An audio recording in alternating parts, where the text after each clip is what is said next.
A igreja em Esmirna foi a segunda igreja a receber uma mensagem do Senhor. Hoje nós vamos entender qual era o contexto dessa cidade e que orientação eles receberam e como isso pode nos ajudar na nossa jornada cristã que a gente tem hoje. É agora no programa Escola Bíblica.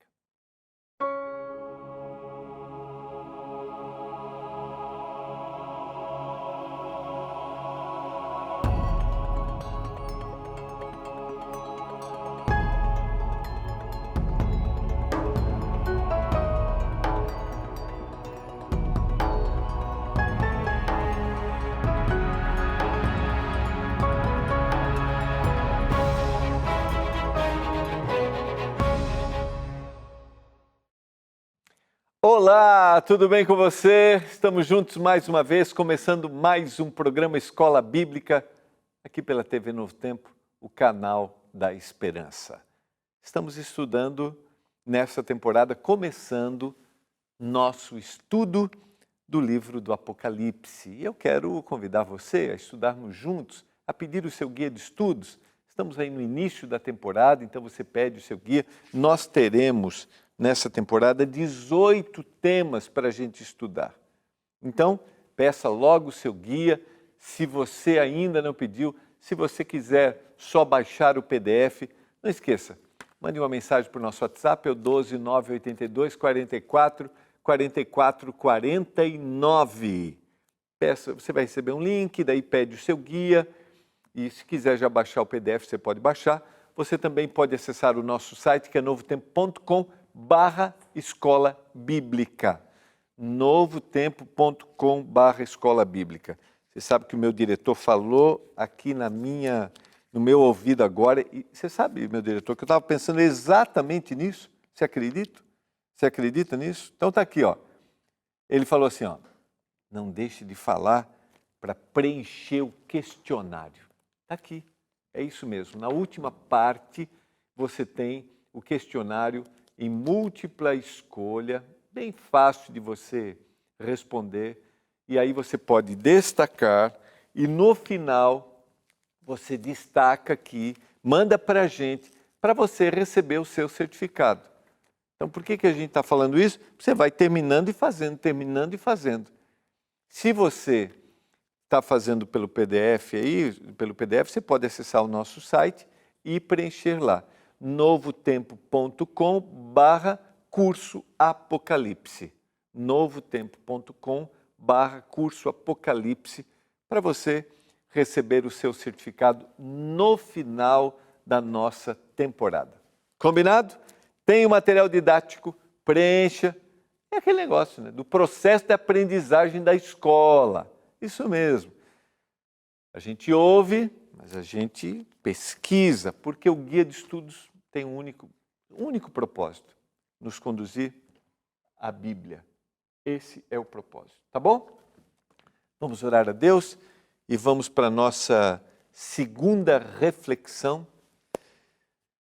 a mensagem das 7 igrejas. Vamos orar? Pai, estamos juntos mais uma vez para estudarmos a Tua Palavra. Nos dê entendimento, compreensão, que a gente entenda que um dia o Senhor se preocupou com uma comunidade religiosa, mas o Senhor se preocupou com o cristianismo ao longo da história, e assim o Senhor se preocupa conosco hoje. Obrigado porque assim como o Senhor, naquela visão, né, que João teve, o Senhor caminhava pelas igrejas, o Senhor mostra que caminha ao longo da história do cristianismo, ao longo da história da humanidade, e o Senhor está aqui do nosso lado. Eu peço que o Senhor derrame bênçãos sobre os nossos telespectadores, sua família, a realidade, talvez alguns estejam enfrentando lutas, desafios, que eles se sintam amados e abraçados por Ti, em nome de Jesus. Amém. Vamos lá, vamos estudar a palavra de Deus juntos. Abra a sua Bíblia no livro do Apocalipse, capítulo 2, nós vamos estudar hoje a partir do verso 8 até o verso 11, são 3 versos, né? 4 versos.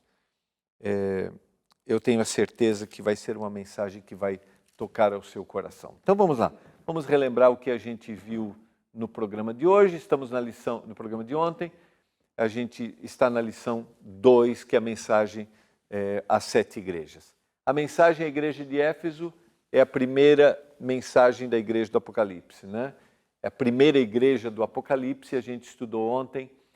As 7 igrejas eram comunidades religiosas que estavam situadas na região da atual Turquia. Também representam períodos que a igreja cristã passaria ao longo da história. E aí, como eu mencionei, como eu orei agora, termos a certeza de que o Senhor acompanhou essas igrejas e o Senhor está acompanhando a cada um de nós ao longo da história. Nada do que está acontecendo, como eu mencionei, muitas vezes ao estudarmos o livro de Daniel, nada do que acontece na história está fora do controle de Deus. Nem tudo o que acontece está dentro da vontade de Deus, mas nada está fora do controle. Isso é importante que a gente entenda. Ontem nós vimos também que basicamente as cartas seguem a mesma estrutura, a gente vai relembrando isso ao longo dessas 7 mensagens. Tem um destinatário, tem a apresentação de Jesus Cristo e a gente vê como ele conhece aquela comunidade, tem um elogio, uma reprovação e um conselho e agora uma promessa. Então, é o que acontece com a gente, né? O Senhor quer falar para a gente todo dia, ele se apresenta, talvez ele teria coisas para dizer, é isso, parabéns, que bom, é isso, né? Há uma valorização, talvez o Senhor tenha algumas coisas para dizer, não é bem assim, você está agindo dessa forma, e eu sugiro a você que faça isso, né? E eu prometo, se você fizer isso, e esse aqui não é uma barganha, tá? Não é uma barganha, mas é a certeza de que se eu estou ligado ao Senhor Jesus, se eu me rendo a Ele, Ele faz parte da minha vida. Eu não estou conquistando Ele. Quando eu faço o contrário, eu me afasto e Ele está aqui pronto para me ajudar. E Ele quer fazer parte da nossa vida, assim como Ele desejava fazer parte da vida destas comunidades religiosas, dessas igrejas. O conselho à igreja de Éfeso é que retornassem ao primeiro amor. Ou seja, a sua fidelidade deveria ser acompanhada da prática das boas obras. Porque aquilo que eu creio deve preencher o meu coração com o amor do Senhor Jesus. E o amor não é o vazio, não é algo que não tenha sentido, ou o meu pensamento, ou ele achar que que tudo que eu faço de equivocado ele tem que aceitar. Não é isso, não tem nada a ver com isso. Mas o amor de Jesus é aceitar o sacrifício de Jesus e apresentar esta verdade, aquilo que eu acredito, com sensibilidade e carinho para cada pessoa que eu tenho contato. Começando dentro da comunidade religiosa, começando dentro da minha igreja. Então, era esse o objetivo que o Senhor tinha para a igreja de Éfeso. Uma grande igreja, uma grande cidade naquele período do Império Romano. Aqui nós estamos só para voltarmos à questão didática, a gente vai ler agora o texto, pensando exatamente nessa sequência. Destinatário, aqui vai ser a igreja de Esmirna, a apresentação de Jesus, o elogio, a reprovação, o conselho e a promessa. Vamos à leitura do texto. Ao anjo da igreja em Esmirna escreve: estas coisas diz o primeiro e o último, o que esteve morto e tornou a viver. Lembra bem? Sempre a apresentação de quem é Jesus vai estar ligado à promessa e à necessidade e realidade que a igreja tinha. No caso de Éfeso, ele se apresenta como aquele que caminha, aquele que está preocupado. A promessa é: se alimentem da árvore da vida. Somente no Senhor eles poderiam realizar as boas obras, retornarem ao primeiro amor. E agora, dentro do contexto de Esmirna, a gente tem uma apresentação de Jesus Cristo como aquele que é o começo, é o fim, e aquele que morreu e aquele que ressuscitou. É importante a gente olhar para Jesus dessa forma, e você vai entender por quê. Esmir, que é hoje, né, a cidade de Esmirna, é uma das grandes cidades da Turquia. Diferente de Éfeso, que ficou em ruínas, Esmirna, ou Esmir hoje, é uma grande cidade, uma das mais influentes, poderosas da Turquia. Então aqui está uma foto, só para você situar-se, né? E aqui está a questão geográfica, que a gente já colocou, né? Geograficamente a gente tem aqui Turquia, Grécia e a lista das 7 igrejas, saindo de Éfeso para Esmirna. A gente tem aproximadamente 50, 60 quilômetros nesse trajeto, nessa espécie aqui de circunferência que é feita nessas mensagens que deveriam ser apresentadas, tá? Para que você se situe. Historicamente, lembra, a gente está tendo uma mensagem para uma igreja, para uma comunidade, para um grupo de crentes fiéis, mas a gente tem aqui um período histórico representativo. E a gente vai do ano 100 até o ano 313 depois de Cristo. Este é um período da história que a perseguição ao cristianismo se torna ainda mais intensa. Esse é aquele período em que os cristãos, quanto mais eram perseguidos, mortos e destruídos, mais eles cresciam. Mas o que acontece com o período, e aí está relacionado à descrição de Jesus, muitos cristãos foram levados à morte. Talvez a gente não tenha ideia, sabe, quando eu falo sobre isso. Hoje nós temos lugares no mundo, por exemplo, que existe extrema perseguição. Aquele que quer ser cristão. Eu gosto de acompanhar um site que chama-se Portas Abertas. Nesse site você tem um mapeamento, ele é interdenominacional, e você tem um mapeamento da perseguição ao cristianismo no mundo. E é interessante, há relatos de história, perseguições, né? Mortes. Mas nós estamos falando de um período em que isso é intenso, não há liberdade nenhuma para aquele que professava o cristianismo. Onde houvesse um cristão, o império de alguma forma estava perseguindo para destruir. Porque os cristãos cresciam e se tornavam uma ameaça para o próprio império. Isso começa quando eu citei ontem com Domiciano, e João é exilado para a ilha de Patmos e se torna aqui muito mais intenso. Do ano 303 ao ano 313, essa perseguição se tornou ainda mais terrível no final deste período. Ainda mais terrível. Mas quanto mais se perseguia, mais eles cresciam. E por isso a mensagem é: eu sou aquele que morreu e ressuscitou. Eu sou aquele que, ainda que você morra, te dará vida eterna. Difícil para a gente entender alguém perder a vida, eu digo difícil, dentro da nossa cultura. Alguém perder a vida, porque nós vivemos num lugar que ainda nós temos liberdade. Alguém que não vai viver por aquilo que acreditou. E talvez aqui a gente possa pensar assim, né? Até onde, até quando eu realmente sou fiel àquilo que eu acredito? E talvez eu estou falando para você que está sofrendo perseguição, abandono, rejeição, questionamento.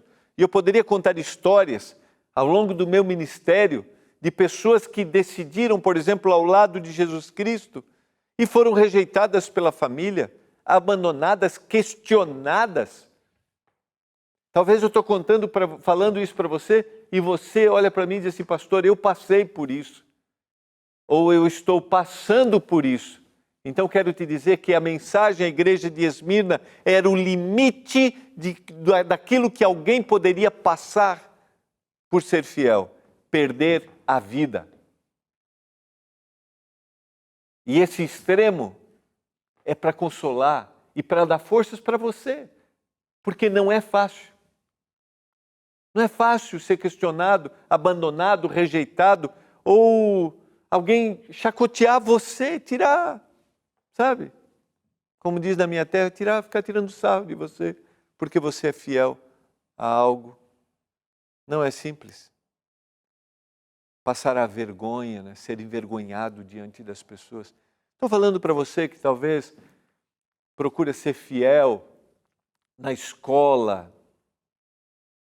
Você que talvez descobriu que o sábado é o dia que você deve parar as suas atividades e você não vai para a aula e aí você é pressionado, sofre. Lembra a mensagem de Esmirna? Eu sou o primeiro e o último, eu sei o que você está passando. Vamos aprofundar um pouquinho mais. Então a gente tem a descrição. Lembrando aqui o significado de Esmirna, é interessante a gente colocar, né? Vem da palavra mirra e a gente tem muito, né? Essa expressão na Bíblia usada, o perfume suave, um aroma adocicado. De alguma forma, os cristãos de Esmirna exalavam um perfume, o perfume de Jesus Cristo, e por isso eram perseguidos. Olha como é contraditório. Eles contagiavam o ambiente, eles mostravam o que o Senhor havia feito na vida deles.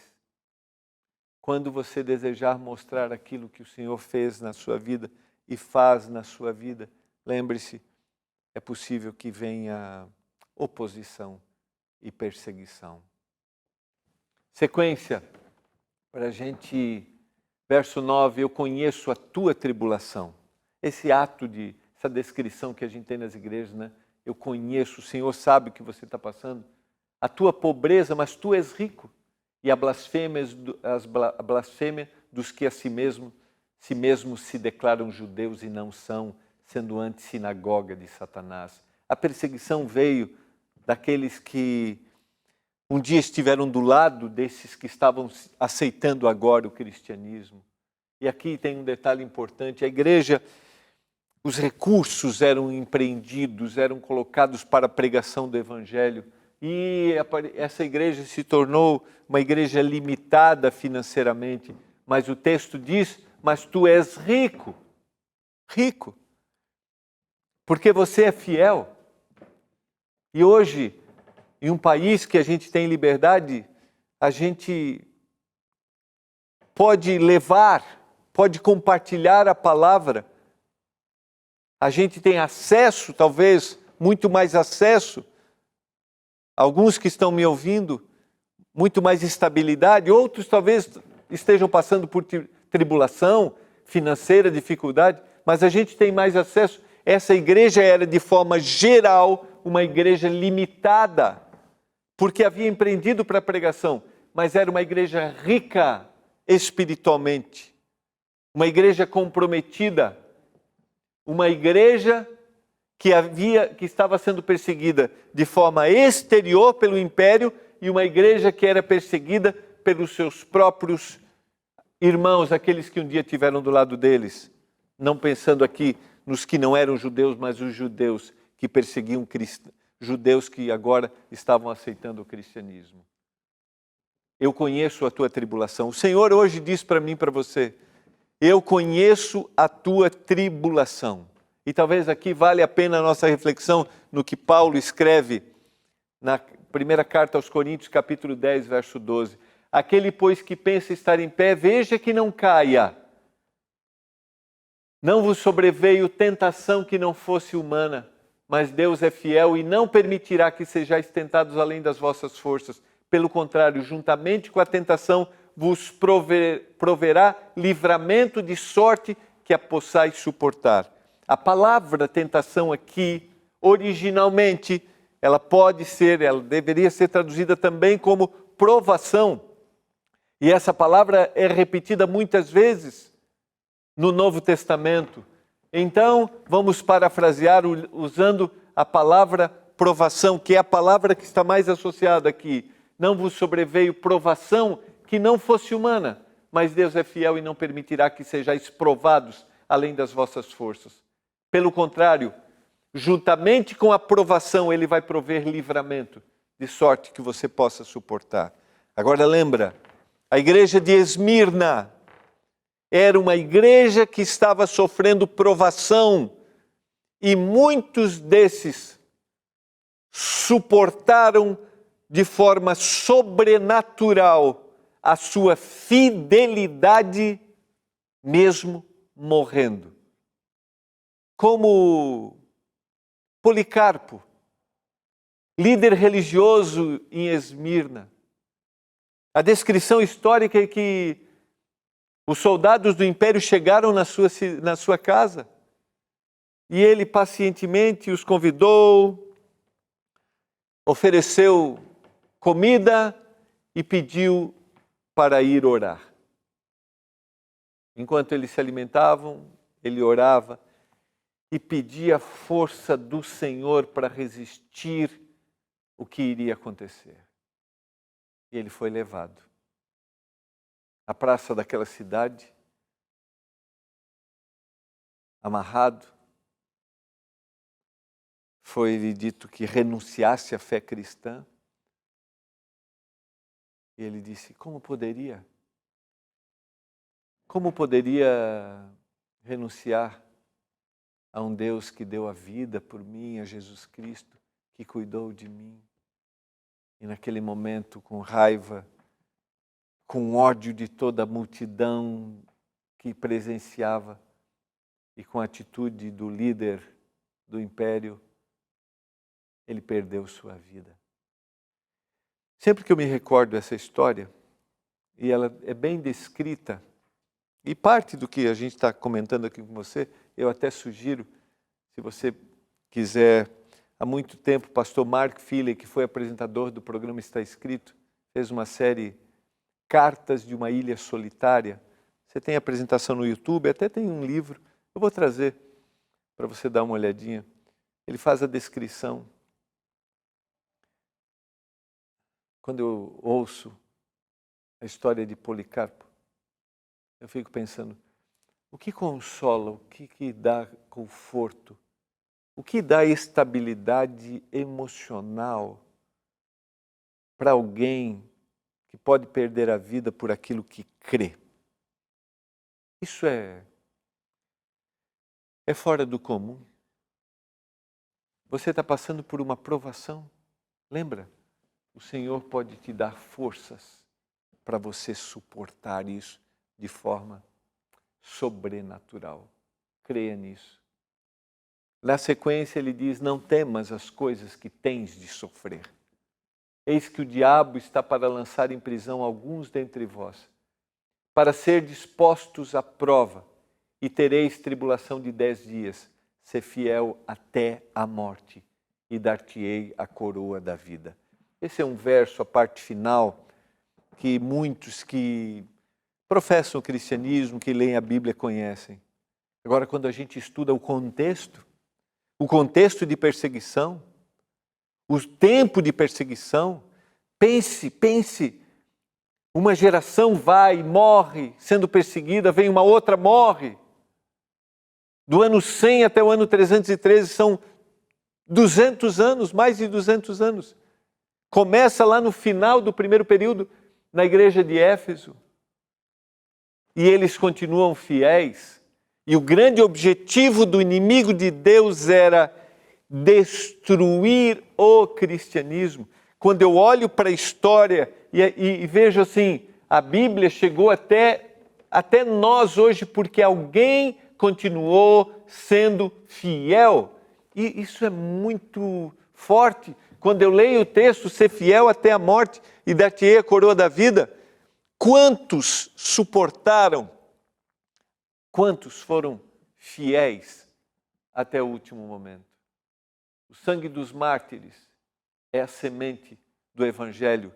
Eu já citei a frase de Tertuliano. Quando estamos passando por momentos difíceis, achamos que aquilo vai durar para sempre. Essa sempre é a impressão que a gente tem. E talvez você esteja passando por um momento difícil. Não esqueça, o Senhor dá limites. E o Senhor dá forças. Pastor, mas eu não resisto mais. Clame pelo poder do Espírito Santo e o Senhor te dará forças. Os momentos difíceis não durarão para sempre. Não esqueça disso. Quem tem ouvidos, ouça o que o Espírito diz às igrejas.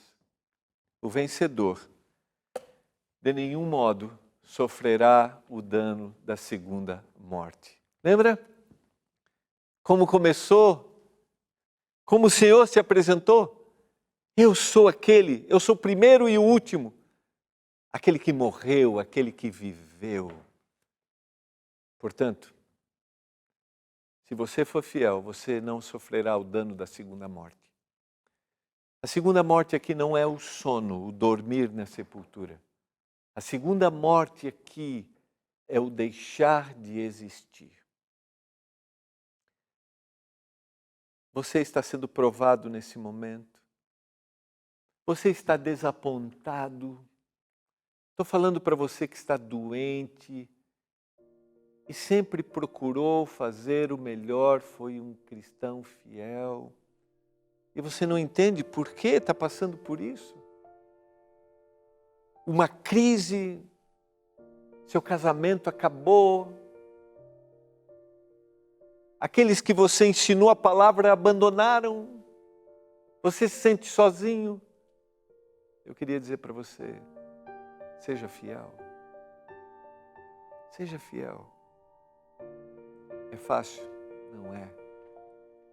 Mas o Senhor age na nossa mente para isso. E o Senhor disse para aqueles, vocês podem morrer, mas se forem fiéis, vocês viverão eternamente. Vocês dormirão o sono da morte, mas vocês vão viver para sempre. Você gostaria hoje de dizer, Senhor, me ajuda a ser fiel diante das dificuldades e das lutas que eu tenho enfrentado?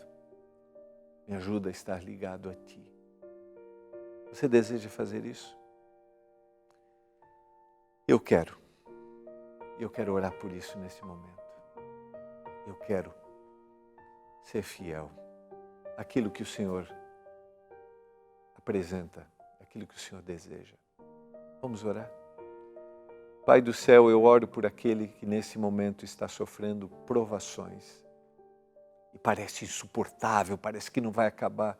Dê forças para ele, para que ele continue sendo fiel, com a certeza de que ele não está sozinho. Eu suplico por isso, meu Deus. Assim como esses queridos foram fiéis e nos deixaram um exemplo, que a gente seja fiel até a morte, para que um dia o Senhor nos dê a eternidade, em nome de Jesus. Amém. Foi muito bom estarmos juntos nesse momento, refletindo nessas mensagens maravilhosas que a gente encontra no livro do Apocalipse, mensagem às sete igrejas. Olha, a gente retorna amanhã com outra mensagem. E eu convido você a estarmos juntos. Um abraço, até amanhã.